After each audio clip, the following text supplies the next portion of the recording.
Dans une cuisine, le plan de travail est un élément central. C'est en effet l'endroit où vous pouvez exercer vos talents culinaires. Rien que pour ça, il doit vous apporter l'espace et le confort nécessaires pour préparer petits plats et pâtisseries. Pour s'harmoniser avec votre cuisine et vos besoins au quotidien, le plan de travail doit répondre à des critères aussi bien pratiques qu'esthétiques. Matière, dimension, finition, entretien, aujourd'hui, nous allons découvrir ensemble tous les secrets du plan de travail.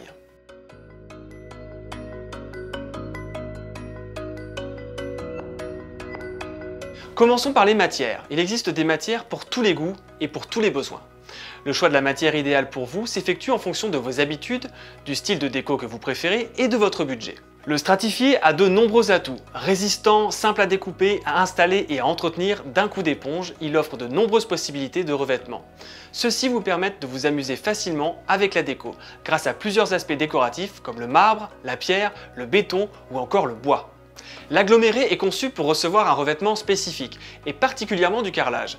Cela lui confère une grande facilité d'entretien et la possibilité pour vous de choisir le carrelage qui vous plaît selon votre style et vos envies déco. Le bois, matériau noble par excellence, est un grand classique. Son style peut à la fois être contemporain ou plus rustique, mais toujours chaleureux. Son entretien doit pour autant être soigné, même si les traces et marques du temps lui apportent tout son charme. L'inox est le matériau star des professionnels de la cuisine. Son style ultra contemporain et son hygiène irréprochable en font une matière très appréciée. Cependant, il faut accepter que son aspect évolue avec le temps, notamment à cause des rayures. Le compact est un stratifié moins épais et plus dense. Il offre une résistance optimale aux rayures, aux chocs et à l'eau.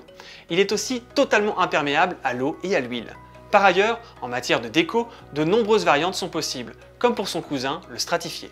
Un autre critère à prendre en compte dans le choix de votre plan de travail, c'est la forme. Quel que soit l'espace disponible dans votre cuisine, vous trouverez sans peine une forme de plan de travail qui vous convient.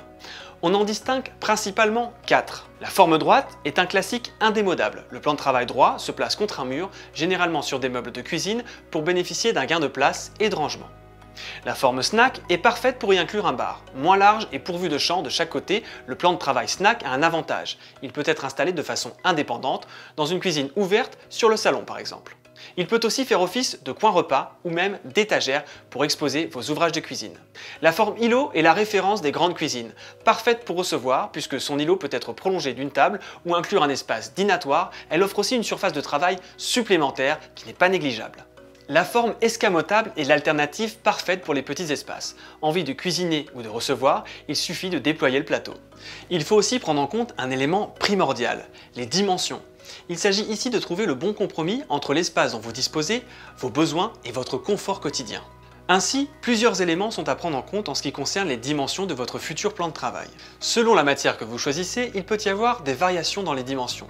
Ainsi, un plan de travail en bois standard mesurera 250 par 65 cm s'il est brut, tandis qu'un plan de travail en stratifié mesurera jusqu'à 315 par 65 cm.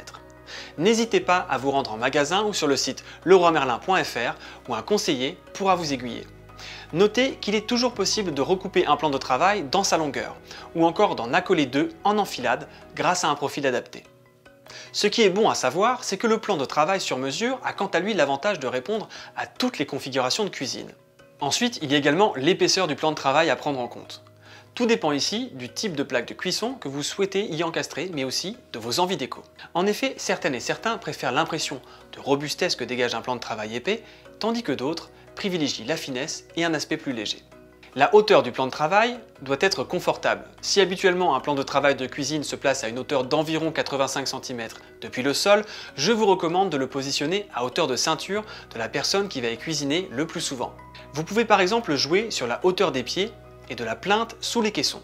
Autre dimension, la profondeur du plan de travail.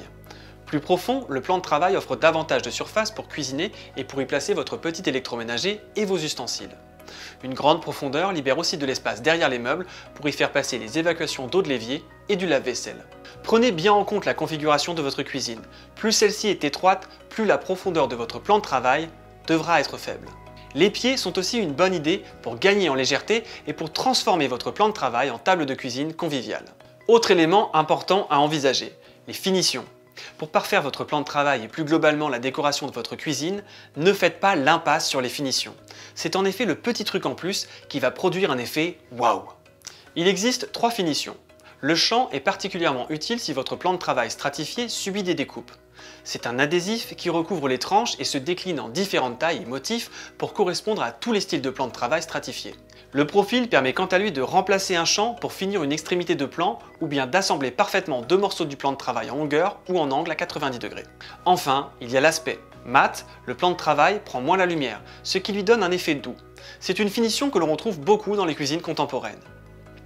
Brillant, son laqué est plus lumineux, mais les traces seront aussi davantage visibles.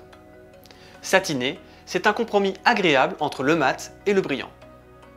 Vous l'avez compris, en matière de plan de travail pour la cuisine, vous avez l'embarras du choix, que ce soit en termes de dimension, de finition ou de matière.